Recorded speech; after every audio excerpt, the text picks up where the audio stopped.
చిన్న వయసులో ఒక 5 ఏళ్ల వయసులో 6 ఏళ్ల వయసులో ఉన్నటువంటి పిల్లలకి ఏమైనా చేయగలడు మా నాన్న అనుకుంటారు. వాడు స్కూల్కి వెళ్ళి వాడికి ఒక 10 ఏళ్ళు అంత వచ్చిన తర్వాత ఇంకా వేరే వాళ్ళు ఇంకా డబ్బున్న వాళ్ళ ఫాదర్లని వాళ్ళని వీళ్ళని చూసిన తర్వాత మా నాన్న అంత గొప్పడు కాదేమో, మా నాన్నకంటే గొప్పలు కూడా ఇంకా చాలా మంది ఉన్నారేమో అనిపిస్తుంది.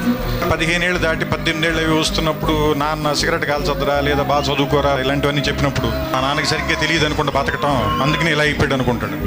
వీడికి ఒక 25 ఏళ్ళు వచ్చి ఒక అమ్మాయిని పెళ్లి చేసుకున్న తర్వాత ఒక ఫ్లాట్ రెంట్కి తీసుకోవటం, ఉద్యోగం చేయటం, అప్పులు చేయాల్సి రావటం, ఇలాంటప్పుడు నాన్న మనం మరీ అనుకున్నంత వేస్ట్ ఏం కాదనుకుంటాం. ఆ తర్వాత ఒక 35-40 దాటిన తర్వాత పిల్లలు కొంచెం పెద్దవాళ్ళు అవుతుంటే స్కూల్ ఫీజులు, వాళ్ళకి ఏదైనా ఒంట్లో బాగున్నప్పుడు రాత్రిపూట హాస్పిటల్కి పరిగెత్తటాలు, ఇలాంటప్పుడు నాన్న గుర్తుంచి కళ్ళల్లో నీళ్ళు వస్తాయి. ఈ బాబు ఇన్ని కష్టాలు పడి ఇక్కడ దాకా తీసుకొచ్చాడని. కానీ మనం అది చెప్పేసరికి చాలామంది నాన్నలు ఉండరు. కానీ నాన్న బతికుండగానే మనం అందరం థ్యాంక్స్ చెప్తాం.